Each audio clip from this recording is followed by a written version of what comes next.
Hey everybody, Robert here to talk to you about my new book about the Guess Who. This is it. It's done.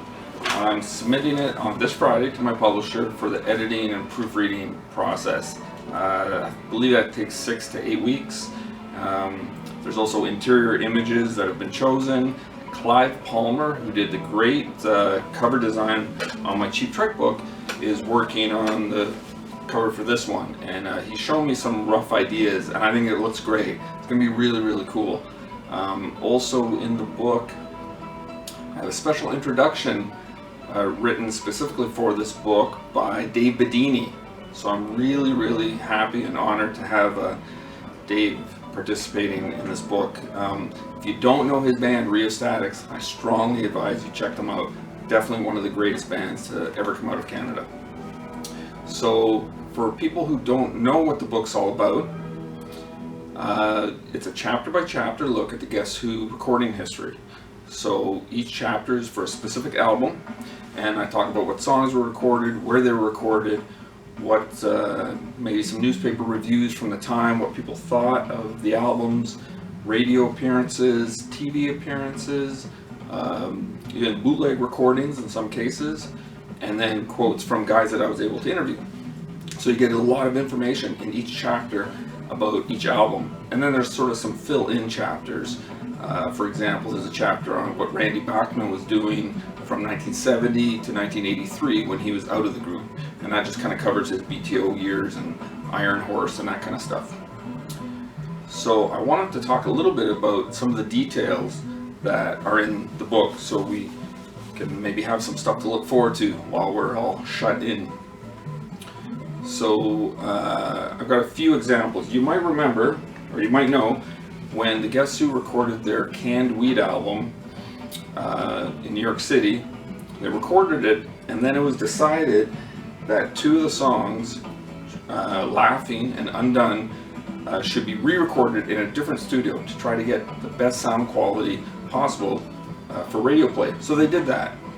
They went to a different studio, recorded Laughing and Undone, and those are the versions on the album, and those are the versions that are still played on the radio to this day. But what happened to those original versions that they thought weren't good enough? They've never been released. They should have been bonus tracks on the Canned Weed CD reissue, but they weren't. So I talk about those, and I kind of compare them to the re-recordings that were done and explain why they were maybe not good enough. They're not that bad, but so that's interesting. There's a version of Sour Sweet with an acoustic guitar that's never been released. I talk about that a little bit. There was one outtake from the Artificial Paradise album that was not used as a bonus track, although I think it should have, and I go into some detail about that tune.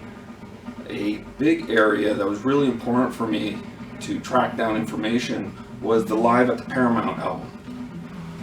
Now, I think most people would know Live at the Paramount. This is the CD version, of course, but when it first came out on album, it had 7 tracks. Years later, Buddha reissued it, remastered for 12 tracks. So you get a lot of extra stuff in here. This is highly recommended. In fact, you have to have it. But there's still 4 songs from that concert that have never been released. You may have read and you may have been told that those songs are not of the high quality enough to be released officially. I was personally told that by 2 different people. It's just not true. So I talk about all 4 of those songs and kind of detail how good they are, really. And I also talk about the first night at the Paramount, which they ended up not using, but the stories of that night being totally unusable. Not quite true either. So those are just some of the areas where I really tried to go into detail, more detail than in my previous books, about what's out there, what could be on CDs. The first 3 Guess Who albums, actually, the ones with Chad Allen and Bob Ashley, I talk about how those were reissued on CD, and they were done very poorly. There's problems with the first 2 for sure, and there's some big problems with the third one, which is called It's Time. That's the first album with a new keyboard player named Burton Cummings. So that's an important part of Canadian music history. and unfortunately they're only available on those CDs, and like I say, just not very well done. So I kind of go into detail about that, of what are the issues, what are the problems, and why did these things even happen.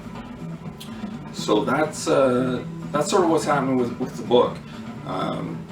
It's pretty much, like I say, done. We'll try to get a couple more interviews this week, and if we don't get them, that's fine. We'll just go forward. And once Clive has the cover finished, I will be posting pictures of it, because it's going to look really cool. I'm really happy with what he's doing. Great designer. So there'll be more updates, and of course when the book's out, you'll hear about it everywhere, because we're going to be posting on all of my social media platforms, and making sure anyone out there who's interested in the Guess Who, or Burton Cummings, or Randy Bachman, or Canadian music history in general, that they'll know about this book, and they'll know where they can get it, how they can get it, and we might even do some sort of a live event release here in Toronto when it comes out. So that will be later in the summer, possibly even September. I'm not sure. A lot of things obviously in our world are kind of on hold right now, but I'll let you know. There'll be more updates, and see you there. If there's any questions, please leave in the comments, and I'll be talking to you soon. Thanks. Cheers.